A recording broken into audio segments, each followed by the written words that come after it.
Hello everyone, welcome to Botany Bunny. Kerala P S C assistant scientist pollution control ബോർഡിന് വേണ്ടിയിട്ടുള്ള ഒരു ക്ലാസ്സുമായിട്ടാണ് ഇന്ന് botany bunny നിങ്ങൾക്ക് മുമ്പിൽ എത്തിയിരിക്കുന്നത്. ഇന്ന് നമ്മൾ ഡിസ്കസ് ചെയ്യുന്ന ടോപ്പിക് ട്രാൻസ്ക്രിപ്ഷൻ ആണ്. മോളിക്കുലർ ബയോളജിയിൽ വരുന്ന ഒരു ടോപ്പിക്കാണ്.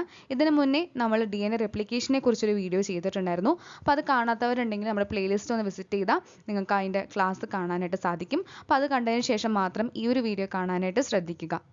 അപ്പോൾ നമ്മുടെ ചാനൽ ആരെങ്കിലും പുതുതായിട്ട് കാണുന്നുണ്ടെങ്കിൽ മറക്കാതെ തന്നെ നമ്മുടെ ചാനൽ ഒന്ന് സബ്സ്ക്രൈബ് ചെയ്യാനായിട്ട് ശ്രദ്ധിക്കുക. ഒപ്പം അതിനുള്ള ബെൽ ബട്ടണും കൂടെ അമർത്തുക. അപ്പോഴാണ് അടുത്തൊരു ക്ലാസ് ഇടുമ്പോൾ നിങ്ങൾക്ക് ഈസി ആയിട്ട് നോട്ടിഫിക്കേഷൻ ലഭിക്കുകയുള്ളൂ. നമ്മുടെ ടെലിഗ്രാം ചാനലിലും കൂടെ ജോയിൻ ചെയ്യാനായിട്ട് മറക്കരുത്. ഒഫീഷ്യൽ ചാനലിൻ്റെ പേര് ബോട്ടണി ബണ്ണി എന്ന് തന്നെയാണ്. സെർച്ച് ചെയ്തുകൊണ്ടോ അല്ലെങ്കിൽ ഡിസ്ക്രിപ്ഷനിലുള്ള ലിങ്ക് വഴിയായിട്ടോ നിങ്ങൾക്ക് ജോയിൻ ചെയ്യാവുന്നതാണ്. അതുകൊണ്ട് അതിലും കൂടെ മറക്കാതെ തന്നെ ജോയിൻ ചെയ്യാനായിട്ട് ശ്രദ്ധിക്കുക. അപ്പോൾ ആദ്യമേ തന്നെ എന്താണ് ട്രാൻസ്ക്രിപ്ഷൻ എന്നുള്ളത്? Process of copying genetic information from one strand of DNA into RNA is termed as transcription. നമുക്ക് എല്ലാവർക്കും അറിയാലേ എന്താണ് സെൻട്രൽ ഡോഗ്മ എന്നുള്ളത് എല്ലാവർക്കും അറിയുന്ന ഒരു കാര്യമാണ്. അപ്പോൾ നമ്മൾ ഡി എൻ എയിൽ നിന്നും ഡി എൻ എനെ പ്രൊഡ്യൂസ് ചെയ്തു, അതിനാണ് റെപ്ലിക്കേഷൻ എന്ന് പറഞ്ഞു വിളിച്ചത്. ഇനി ആ ഡി എൻ എയിൽ നിന്നും നമ്മൾ ആർ എൻ എ ഉണ്ടാക്കുകയാണ്, അതിനെയാണ് നമ്മൾ ട്രാൻസ്ക്രിപ്ഷൻ എന്ന് പറയുന്നത്. അതിനുശേഷമാണ് നമ്മൾ എന്തുണ്ടാക്കുന്നത്? പ്രോട്ടീൻസ് ആക്കി അതിനെ മാറ്റുന്നത്. അപ്പോൾ ട്രാൻസ്ക്രിപ്ഷൻ എന്ന് പറയുന്നത് എന്താണ്? സിമ്പിളായിട്ട് പറഞ്ഞു കഴിഞ്ഞാൽ നമുക്ക് ആവശ്യമുള്ള ഒരു റീഡബിൾ ഫോമിലേക്ക് അതിനെ ട്രാൻസ്ക്രിപ്റ്റ് ചെയ്ത് എടുക്കുക. നമ്മൾ ഡി എൻ എയിൽ നിന്നും ആർ എൻ എ ഉണ്ടാക്കി അതിനെ നമ്മൾ യൂസബിൾ ആയ ഒരു ഫോമിലോട്ട് മാറ്റുക എന്നുള്ളതാണ്. അതിനുശേഷം നമുക്ക് പ്രവർത്തിക്കാനായിട്ട് നമ്മൾ ട്രാൻസ്ലേഷൻ വഴി പ്രോട്ടീൻസിനെ ഉണ്ടാക്കുന്നുണ്ട്. അപ്പോൾ നമ്മുടെ ഡി എൻ എയിലുള്ള ജനറ്റിക് ഇൻഫർമേഷനെ ഒരു റീഡബിൾ ഫോമായ ആർ എൻ എ ആക്കി മാറ്റുക എന്നുള്ളതാണ് നമ്മൾ ട്രാൻസ്ക്രിപ്ഷൻ എന്ന് പറയുന്ന പ്രോസസ്സിൽ ചെയ്യുന്നത്. ഇനി ഇതിൻ്റെ പ്രോസസ്സ് നോക്കുകയാണെങ്കിൽ principle of complementarity governs the process of transcription.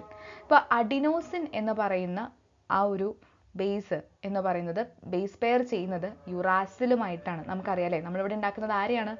R N എനെയാണ്. ഡി എൻ എ ആണ് അഡിനിനും തൈമിനും തമ്മിലുള്ള പെയറിങ് നടത്തുന്നത്.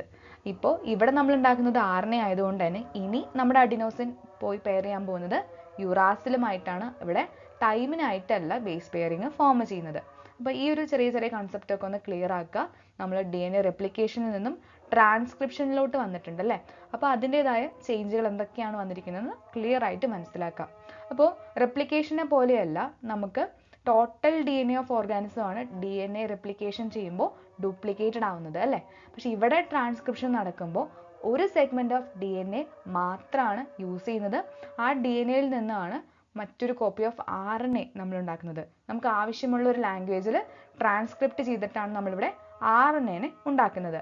അപ്പോൾ ഇത് വഴിയായിട്ട് നമുക്ക് കാണാം ഒരു ചെറിയ പോർഷൻ മാത്രം മതി അല്ലേ നമുക്ക് ഡി എൻ എയിൽ നിന്നും ആർ എൻ എ ഉണ്ടാക്കാനായിട്ട്. അപ്പോൾ അതിൻ്റെതായ ഒരു ബൗണ്ടറി സെറ്റ് ചെയ്യുക എന്നുള്ളത് വളരെയധികം അത്യാവശ്യമാണ്. അപ്പോൾ അതിനെ മാത്രമാണ് ഇവിടെ നമ്മൾ ട്രാൻസ്ക്രൈബ് ചെയ്ത് എടുക്കുന്നത്. ഇനി എന്തുകൊണ്ടാണ് നമ്മൾ ഡി എൻ എയിൽ നിന്നും ഒരു സ്ട്രാൻഡ് മാത്രം യൂസ് ചെയ്തുകൊണ്ട് ആർ എൻ എ ഉണ്ടാക്കുന്നത്? നമ്മൾ എന്തുകൊണ്ട് രണ്ട് സ്ട്രാൻഡും യൂസ് ചെയ്യാത്തത്? അപ്പോൾ എന്താണ് അതിൻ്റെ റീസൺ എന്ന് ചോദിച്ചു കഴിഞ്ഞാൽ അതിന് ആദ്യത്തെ റീസൺ ആണ്, നമുക്കറിയാം ഡി എൻ എയുടെ സെഗ്മെൻറ്റ്സിൽ നമുക്ക് ബേസ് പെയേഴ്സിനെയൊക്കെ കാണാം അല്ലേ? അഡിനിൻ, ഗ്വാനിൻ, തൈമിൻ, സൈറ്റോസിൻ എന്നൊക്കെ പറഞ്ഞിട്ട്. അപ്പോൾ ഇവരെന്താണ്? പരസ്പരം കോംപ്ലിമെൻ്ററി ആണ്. ഡി എൻ എയുടെ രണ്ട് സ്ട്രാൻഡ് എന്താണ്? പരസ്പരം കോംപ്ലിമെൻ്റ് ചെയ്യുന്നതാണ്, പരസ്പരം ചേർന്ന് പോകുന്ന രീതിക്കാണ് നമ്മുടെ ഡി എൻ എയുടെ സ്ട്രാൻഡുകൾ അല്ലേ? അപ്പോൾ ഇപ്പം നമ്മൾ എന്തുണ്ടാക്കാൻ പോകുന്നത്? ആർ എൻ എ ആണ് ഉണ്ടാക്കാൻ പോകുന്നത്. അങ്ങനെ നമ്മൾ ആർ എൻ എ ഉണ്ടാക്കുമ്പോൾ അവിടെ നമ്മൾ രണ്ട് സ്ട്രാൻഡുകൾ പ്രൊഡ്യൂസ് ചെയ്യും അല്ലേ? സപ്പോസ് ഉണ്ടാക്കുകയാണെങ്കിൽ നമ്മൾ രണ്ട് സ്ട്രാൻഡുകൾ പ്രൊഡ്യൂസ് ചെയ്യും. അപ്പോൾ അവിടെ രണ്ട് തരത്തിലാണ് പ്രോട്ടീൻ. നമുക്കറിയാം മേലെയുള്ളത് അഡിനിൻ ആണെങ്കിൽ താഴെ വരുന്നത് തൈമിൻ, അതുപോലെ ഗ്വാനിൻ വിത്ത് സൈറ്റോസിൻ. ഇങ്ങനെയാണ് നമ്മുടെ ബേസ് പെയറിങ് നടക്കുന്നത്. അപ്പോൾ ഇങ്ങനെ ഒരു കേസിൽ മേലെയുള്ള ഒരു സീക്വൻസ് ഡിഫറെൻ്റ് ആയിരിക്കും, അതുപോലെ താഴെയുള്ള ഒരു ആർ എൻ എ സീക്വൻസും ഇവിടെ പ്രൊഡ്യൂസ് ചെയ്യപ്പെട്ടു എന്നുണ്ടെങ്കിൽ അത് ഡിഫറെൻ്റ് ആയിരിക്കും. അപ്പോൾ നമുക്ക് കിട്ടുന്നത് എന്താണ്? രണ്ട് ഡിഫറെൻ്റ് ആയിട്ടുള്ള പ്രോട്ടീൻസിനെയല്ലേ കിട്ടുക? അങ്ങനെ രണ്ട് ഡിഫറെൻ്റ് ആയിട്ടുള്ള പ്രോട്ടീൻസിനെ കിട്ടുകയാണെങ്കിൽ ജനറ്റിക് ഇൻഫർമേഷൻ്റെ ട്രാൻസ്ഫർമേഷൻ ഭയങ്കരമായിട്ട് എന്താവും? കോംപ്ലിക്കേറ്റഡ് ആവും. അപ്പോൾ അതുകൊണ്ടാണ് നമുക്ക് ഒരു സ്ട്രാൻഡുള്ള ആർ എൻ എ മതി എന്ന് തീരുമാനിക്കുന്നത്. അത്രയും കോംപ്ലിക്കേറ്റഡ് ആയിട്ട് ചെയ്യേണ്ട ആവശ്യമില്ലല്ലോ. അതുകൊണ്ടാണ് ഒന്നാമതായിട്ട് നമ്മൾ ഇങ്ങനൊരു രണ്ട് സെഗ്മെൻറ്റും യൂസ് ചെയ്തിട്ട് അല്ലെങ്കിൽ രണ്ട് സ്ട്രാൻഡുകളും യൂസ് ചെയ്തുകൊണ്ട് ആർ എൻ എ ഉണ്ടാക്കാത്തത്. രണ്ട് ഡിഫറെൻറ്റ് പ്രോട്ടീൻ കിട്ടാതിരിക്കാൻ വേണ്ടിയിട്ടാണ് ഒന്നാമതായിട്ട് നമ്മൾ ഇങ്ങനെ രണ്ട് സ്ട്രാൻഡ് യൂസ് ചെയ്തിട്ട് ആർ എൻ എയുടെ ട്രാൻസ്ക്രിപ്ഷൻ നടക്കാത്തത്. ഇനി രണ്ടാമതായിട്ട് ഇൻ കേസ് രണ്ട് ആർ എൻ എ മോളിക്യൂൾ ഒറ്റ ടൈം പ്രൊഡ്യൂസ് ചെയ്തു എന്ന് വിചാരിക്കാം. അപ്പോൾ ഇവരും എന്തായിരിക്കും കോംപ്ലിമെൻ്ററി ആയിരിക്കും. നമ്മുടെ DNA പോലെ തന്നെ ആയിരിക്കും അല്ലേ, ഇവരും കോംപ്ലിമെൻ്ററി ആയിരിക്കും. നമുക്കറിയാം അല്ലേ, RNA എന്താണ്, സിംഗിൾ സ്റ്റാൻഡേർഡ് ആണ്, DNA ആണ് ഡബിൾ സ്റ്റാൻഡേർഡ് ആയിട്ട് ഇരിക്കുന്നത്. അപ്പോൾ നമുക്ക് ഒരു കാരണവശാലും നമുക്കൊരു ഡബിൾ സ്റ്റാൻഡേർഡ് RNAയുടെ ആവശ്യമില്ല ഇവിടെ. അതുകൊണ്ട് തന്നെയാണ് നമ്മൾ എന്ത് ചെയ്യുന്നത്, ഇങ്ങനെ ഇവർ കോംപ്ലിമെൻ്റ് ആയിപ്പോയി എന്ത് സംഭവിക്കും, അവർ ഡബിൾ സ്റ്റാൻഡേർഡ് ആയിട്ടുള്ള ഒരു മോളിക്യൂളിനെ പോലെയാവും, DNA പോലെ തന്നെയാവും നമ്മുടെ RNAയുടെ ഒരു അപ്പിയറൻസ് എന്ന് പറയുന്നത്. ഇപ്പോൾ നമുക്ക് വേണ്ടത് എന്താണ്, ഒരു സിംഗിൾ സ്റ്റാൻഡേർഡ് ആയിട്ടുള്ള RNA ആണ്. ഇവർ കോംപ്ലിമെൻ്ററി ആയിക്കഴിഞ്ഞാൽ അവരൊട്ടിപ്പോയി അതൊരു ഡബിൾ സ്റ്റാൻഡേർഡ് RNA ആയിട്ട് മാറും. അങ്ങനെ ഒരു സിറ്റുവേഷൻ നമുക്ക് ആവശ്യമില്ല. അതുകൊണ്ട് തന്നെയാണ് നമ്മൾ എന്ത് ചെയ്യുന്നത്, ട്രാൻസ്ക്രിപ്ഷൻ്റെ കേസിൽ ഒരു സ്ട്രാൻഡ് ഓഫ് DNA മാത്രം യൂസ് ചെയ്ത് നമ്മൾ ട്രാൻസ്ക്രിപ്റ്റ് ചെയ്ത് RNA ഉണ്ടാക്കുന്നത്. Both coding strand and template strand are distinct strands of DNA structure. നമുക്കറിയാം DNAക്ക് കോഡിംഗ് സ്റ്റാൻഡും ഉണ്ട്, അതുപോലെ ടെംപ്ലേറ്റ് സ്റ്റാൻഡും ഉണ്ട്. ഇവരുടെ പ്രോപ്പർട്ടീസും ഫങ്ഷൻസും ഒക്കെ കുറച്ച് ഡിഫറെൻ്റ് ആണ്. അപ്പോൾ നമുക്ക് എന്താണ്, നമ്മൾ കോഡിംഗ് സ്റ്റാൻഡ് എന്താണ്, ടെംപ്ലേറ്റ് സ്റ്റാൻഡ് എന്താണെന്ന് ക്ലിയർ ആയിട്ട് മനസ്സിലാക്കാം. അപ്പോൾ coding stand is the DNA stand whose base sequence is similar to primary transcript. എന്താണ് പ്രൈമറി ട്രാൻസ്ക്രിപ്റ്റ്, നമ്മുടെ RNA ആണ് പ്രൈമറി ട്രാൻസ്ക്രിപ്റ്റ് എന്ന് പറയുന്നത്. സോ കോഡിംഗ് സ്റ്റാൻഡ് എന്ന് പറയുന്നത് ഒരു DNA സ്റ്റാൻഡ് ആണ്. ആ ബേസ് സീക്വൻസ് എന്ന് പറയുന്നത് പ്രൈമറി ട്രാൻസ്ക്രിപ്റ്റ് ആയ RNAയോട് സിമിലർ ആണ്. ഓക്കെ, ഈ സ്റ്റാൻഡ് എന്ന് പറയുന്നതിനകത്ത് കോഡോണുകളെ നമുക്ക് കാണാൻ സാധിക്കും. പക്ഷേ നമ്മുടെ നോൺ കോഡിംഗ് സ്റ്റാൻഡിൽ എന്തുണ്ട്, ആൻറ്റി കോഡോണുകളാണ് ഉള്ളത്. നമ്മുടെ കോഡിംഗ് സ്റ്റാൻഡിൽ എന്തുണ്ട്, കോഡോൺസ് ഉണ്ട്. നോൺ കോഡിംഗ് സ്റ്റാൻഡിൽ ആൻറ്റി കോഡോണുകളെയാണ് കാണാനായിട്ട് സാധിക്കുന്നത്. കോഡിംഗ് സ്റ്റാൻഡ് ഒരു ടെംപ്ലേറ്റ് ആയിട്ട് ആക്ട് ചെയ്ത് അത് കോംപ്ലിമെൻ്ററി ആയ RNAനെ ഉണ്ടാക്കാനായിട്ട് സഹായിക്കും. ഓക്കെ, ഇനി ടെംപ്ലേറ്റ് സ്റ്റാൻഡ് എന്താണ്, ടെംപ്ലേറ്റ് എന്ന് പറയുന്ന ടേം അല്ലെങ്കിൽ ടെംപ്ലേറ്റ് സ്റ്റാൻഡ് എന്ന് പറയുന്നത് ഉദ്ദേശിക്കുന്നത് DNA സീക്വൻസ് ആണ് which can duplicate itself during the mRNA synthesis. mRNA എന്താണ്, മെസ്സഞ്ചർ RNA ആണ് അല്ലേ. അപ്പോൾ നമ്മൾ ഇതിന് മുന്നേ RNA എന്താണ്, അതുപോലെ RNAയുടെ ടൈപ്പ് എന്താണെന്ന് നമ്മൾ ഡീറ്റെയിൽ ആയിട്ടൊരു വീഡിയോ ചെയ്തിട്ടുണ്ടായിരുന്നു. അപ്പോൾ RNA എന്താണ് അല്ലെങ്കിൽ mRNA എന്താണെന്ന് കിട്ടാത്തവരുണ്ടെങ്കിൽ ആ വീഡിയോ ഒന്ന് കണ്ടിട്ട് വരാനായിട്ട് മറക്കരുത്. അപ്പോൾ the term template stand refers to the DNA sequence which can duplicate itself during the mRNA synthesis. ഇങ്ങനെയുള്ള ചില ഡെഫിനിഷൻസ് ഒക്കെ ഒന്ന് ഓർത്ത് വയ്ക്കുക, എക്സാമിന് എന്തായാലും ചോദിക്കാൻ സാധ്യതയുള്ള ചില ക്വസ്റ്റ്യൻസ് ആണത്. അപ്പോൾ സെല്ല് ഇവിടെ എന്ത് ചെയ്യുന്നുണ്ട്, നോൺ കോഡിംഗ് ആയ അല്ലെങ്കിൽ ആൻറ്റി സെൻസ് ഉള്ള DNA സീക്വൻസിനെ ടെംപ്ലേറ്റ് ആയിട്ട് യൂസ് ചെയ്തിട്ടാണ് നമ്മുടെ mRNA അഥവാ മെസ്സഞ്ചർ RNAനെ ഉണ്ടാക്കുന്നത്. നോൺ കോഡിംഗ് ആയ antisense DNA sequence template ആയിട്ട് യൂസ് ചെയ്തിട്ടാണ് നമ്മുടെ mRNAനെ ഉണ്ടാക്കുന്നത്. അപ്പോൾ നമ്മുടെ കോഡിംഗ് സ്റ്റാൻഡും ടെംപ്ലേറ്റ് സ്റ്റാൻഡും ഒന്നുകൂടെ പറയാം. കോഡിംഗ് സ്റ്റാൻഡ് എന്ന് പറയുന്നത് കറക്റ്റായ ന്യൂക്ലിയോടൈഡ് സീക്വൻസ് ഓഫ് mRNAനെ ഡിറ്റർമൈൻ ചെയ്യും. ഏതാണ് കറക്റ്റായ ന്യൂക്ലിയോടൈഡ് സീക്വൻസ് എന്ന് ഡിറ്റർമൈൻ ചെയ്യുന്നത് കോഡിംഗ് സ്റ്റാൻഡാണ്. ഇനി ടെംപ്ലേറ്റ് സ്റ്റാൻഡ് എന്താണ്, ടെംപ്ലേറ്റ് സ്റ്റാൻഡ് ഒരു ബേസ് പോലെ ആക്ട് ചെയ്യുന്നുണ്ട്. mRNAയുടെ ട്രാൻസ്ക്രിപ്ഷന് വേണ്ടി മെയിൻ റോൾ ഉള്ളത് നമ്മുടെ ടെംപ്ലേറ്റ് സ്റ്റാൻഡിനാണ്. ഇനി കോഡിംഗ് സ്റ്റാൻഡിനെ നമ്മൾ സെൻസ് സ്റ്റാൻഡ് എന്നും പ്ലസ് സ്റ്റാൻഡ് എന്നും കോഡിംഗ് സ്റ്റാൻഡ് എന്നൊക്കെ വിളിക്കും. പക്ഷെ ഒരു കാര്യം പറയട്ടെ, നമ്മുടെ ഈ കോഡിംഗ് സ്റ്റാൻഡിനെ നമുക്ക് സെൻസ് ഉള്ള സ്റ്റാൻഡാണ് പ്ലസ് സ്റ്റാൻഡാണ് എന്നൊക്കെ വിളിക്കുന്നുണ്ടെങ്കിലും ഇവർ ട്രാൻസ്ക്രിപ്ഷനിൽ പ്രവർത്തിക്കുന്നില്ല. They does not take part in transcription process. ഇതൊന്ന് മനസ്സിലാക്കി വയ്ക്കുക. കോഡിംഗ് സ്റ്റാൻഡ് ട്രാൻസ്ക്രിപ്ഷൻ്റെ പരിപാടിക്ക് ഇല്ല കേട്ടോ. ഓക്കെ, കോഡിംഗ് സ്റ്റാൻഡിനെ പക്ഷെ നമ്മൾ വിളിക്കുന്ന പേരെന്താണ്, ഭയങ്കര അടിപൊളി പേരൊക്കെയാണ്. Sense strand plus strand coding strand എന്നൊക്കെയാണ് വിളിക്കുന്നത്. ഇനി ടെംപ്ലേറ്റ് സ്റ്റാൻഡ് എന്താണ്, ടെംപ്ലേറ്റ് സ്റ്റാൻഡ് ഒരു ആൻറ്റി സെൻസ് സ്റ്റാൻഡാണ്, മൈനസ് സ്റ്റാൻഡാണ്, നോൺ കോഡിംഗ് സ്റ്റാൻഡാണ്. പക്ഷെ ഇവരാണ് ഹീറോ, ഇവരാണ് നമ്മുടെ hero. They take part in transcription, they help in the formation of mRNA. So coding strand is directed in 3' to 5' direction. Coding strand direction എങ്ങനെയാണ്, 3' to 5' direction ആണ്. Template സ്റ്റാൻഡിൻ്റെ direction എങ്ങനെയാണ്, 5' to 3' direction ആണ് നമ്മുടെ template സ്റ്റാൻഡിൻ്റെ direction എന്ന് പറയുന്നത്. Coding സ്റ്റാൻഡിന് ഒരു complimentary nucleotide sequence ഉണ്ട്. പക്ഷേ നമ്മുടെ ടെംപ്ലേറ്റ് സ്റ്റാൻഡിന് ഈ പറയുന്ന കോംപ്ലിമെൻ്ററി സീക്വൻസ് ഇല്ല. ഓക്കെ, സോ കോഡിംഗ് സ്റ്റാൻഡിന് എന്തുണ്ട്, കോംപ്ലിമെൻ്ററി ആയ ന്യൂക്ലിയോടൈഡ് സീക്വൻസ് ഉണ്ടാവും. ടെംപ്ലേറ്റ് സ്റ്റാൻഡിന് ഒരു കോംപ്ലിമെൻ്ററി സീക്വൻസും ഉണ്ടാവുകയില്ല. അപ്പോൾ ഈ കാര്യങ്ങളൊക്കെ ഒന്ന് ഓർത്ത് വയ്ക്കുക. കോഡിംഗ് സ്റ്റാൻഡിൻ്റെ പേര് മാത്രമേ ഉള്ളൂ, പക്ഷെ അവർ ട്രാൻസ്ക്രിപ്ഷനിൽ പ്രത്യേകിച്ച് റോളൊന്നും വഹിക്കുന്നില്ല. Transcription unit. Transcription unit in DNA നമ്മൾക്ക് 3 റീജൻസ് ആയിട്ട് പറയാം. ഒന്നാമത്തത് പ്രൊമോട്ടർ, രണ്ടാമത്തത് സ്ട്രക്ചറൽ ജീൻ, മൂന്നാമത്തത് terminator. So promoter, structural gene, അതുപോലെ ടെർമിനേറ്റർ. സോ ഇവിടെ നമ്മൾ നോക്കുകയാണെങ്കിൽ 2 സ്റ്റാൻഡ് ഓഫ് DNA ഉണ്ട് അല്ലേ. നമ്മുടെ സ്ട്രക്ചറൽ ജീൻ ഓഫ് ട്രാൻസ്ക്രിപ്ഷൻ യൂണിറ്റിൽ നമുക്ക് ഈ പറയുന്ന 2 സ്റ്റാൻഡിനെയും പറയാനായിട്ട് സാധിക്കും. സിൻസ് നമ്മുടെ 2 സ്ട്രാൻഡ്സിന് ഓപ്പോസിറ്റ് പൊളാരിറ്റി ആണ്, നമുക്കറിയാം അല്ലേ. ഒന്ന് 3' to 5' ആണെങ്കിൽ മറ്റൊന്ന് 5' to 3' ഡയറക്ഷനിലാണ്. DNA ഡിപ്പെൻഡ് ചെയ്തുകൊണ്ടാണ് നമ്മുടെ RNA പോളിമറൈസ് എന്ന് പറയുന്ന എൻസൈം പോളിമറൈസേഷനെ കാറ്റലൈസ് ചെയ്യുന്നത്. RNA ഉണ്ടാക്കാനുള്ള എൻസൈമാണ് നമ്മുടെ RNA പോളിമറൈസ് എന്ന് പറയുന്നത്. നമ്മൾ DNA റെപ്ലിക്കേഷനകത്ത് കുറേയധികം എൻസൈംസിനെ കണ്ടല്ലേ. ടോപ്പോഐസോമറേസ്, അതുപോലെ ഹെലിക്കേസ്, ഇങ്ങനെ കുറേ എൻസൈംസിനെ കണ്ടു. ഇവിടെ മെയിൻ ആളെന്ന് പറയുന്നത് RNA പോളിമറൈസ് ആണ് in case of transcription. So DNA depend ചെയ്തിട്ടാണ് ഈ പറയുന്ന RNA പോളിമറൈസ് എന്ന് പറയുന്ന എൻസൈം വർക്ക് ചെയ്യുന്നതെന്ന് മാത്രം. പക്ഷേ RNA പോളിമറൈസ് ആണ് ഇവിടുത്തെ മെയിൻ ആൾ കേട്ടോ. അപ്പോൾ RNA പോളിമറൈസ് ഇവിടെ പോളിമറൈസേഷനെ കാറ്റലൈസ് ചെയ്യുന്ന ഡയറക്ഷൻ ഏതാണ്? 5' to 3' ഡയറക്ഷനിലാണ് RNA പോളിമറൈസ് ചെയ്യുന്നത്. അപ്പോൾ ഇവരുടെ ഒരു പൊളാരിറ്റി എന്ന് പറയുമ്പോൾ 5' to 3' ഇനി 3' to 5' എന്ന് പറയുന്നത് ഒരു ടെംപ്ലേറ്റ് പോലെ ആക്ട് ചെയ്യുന്നുണ്ട്. അതിനെ എന്ത് വിളിക്കും? ടെംപ്ലേറ്റ് സ്ട്രാൻഡ് എന്ന് പറഞ്ഞ് വിളിക്കും. So the other strand which has polarity 5' to 3' and the sequence as same of RNA is displaced during the transcription. Strangely, this strand which does not code for anything is called as coding strand. നമ്മൾ പറഞ്ഞല്ലേ coding strand ഉണ്ടെന്ന് പറഞ്ഞു. So ഈ coding strand ഒന്നിനും വേണ്ടി code ചെയ്യുന്നില്ല, പക്ഷെ അവരുടെ പേര് എന്താണ്? കോഡിംഗ് സ്ട്രാൻഡ് എന്നാണ് കേട്ടോ. So all the reference point while defining a transcription unit is made with the coding strand. നമ്മൾ കോഡിംഗ് സ്ട്രാൻഡിനെ വെച്ചിട്ടാണ് ട്രാൻസ്ക്രിപ്ഷൻ യൂണിറ്റിനെ പറ്റി ഡിഫൈൻ ചെയ്യുമ്പോൾ എപ്പോഴും നമ്മൾ പറയുന്ന ഒരു റെഫറൻസ് പോയിന്റ് ആണ് ഈ പറയുന്ന കോഡിംഗ് സ്ട്രാൻഡ് എന്നുള്ളത്. അപ്പോൾ ഇതാണ് നമ്മുടെ ട്രാൻസ്ക്രിപ്ഷൻ യൂണിറ്റ് എന്ന് പറയുന്നത്. നമുക്ക് പ്രൊമോട്ടറിനെയും കാണാം, അതുപോലെ നമ്മുടെ ടെർമിനേറ്ററിനെയും കാണാം. സോ പ്രൊമോട്ടറും അതുപോലെ ടെർമിനേറ്ററും ആണ് നമുക്ക് രണ്ടറ്റത്തുമായിട്ട് നമുക്ക് കാണാൻ സാധിക്കുന്നത്. പ്രൊമോട്ടർ എപ്പോഴും നമുക്ക് കാണാൻ സാധിക്കുന്നത് 5' end of structural gene. അപ്പോൾ ഇവിടെ നമ്മൾ പറഞ്ഞു കോഡിംഗ് സ്ട്രാൻഡിനെ വെച്ചിട്ടാണ് നമ്മൾ റെഫറൻസ് പോയിന്റ് പറയുന്നത്. നമുക്കറിയാം ഇതാണ് നമ്മുടെ ടെംപ്ലേറ്റ് സ്ട്രാൻഡ്, ഇതാണ് നമ്മുടെ കോഡിംഗ് സ്ട്രാൻഡ്. പക്ഷെ നമ്മൾ ഒരിക്കലും നമ്മുടെ പ്രൊമോട്ടർ എവിടെയാണ് അല്ലെങ്കിൽ ടെർമിനേറ്റർ എവിടെയാണെന്ന് ചോദിച്ചു കഴിഞ്ഞാൽ എപ്പോഴും നമ്മൾ എന്താ പറയുക? കോഡിംഗ് സ്ട്രാൻഡിന്റെ സൈഡ് വെച്ചിട്ടാണ് നമ്മൾ പറയാം. അതായത് 5' എൻഡിലാണ് എന്ന് പറയും.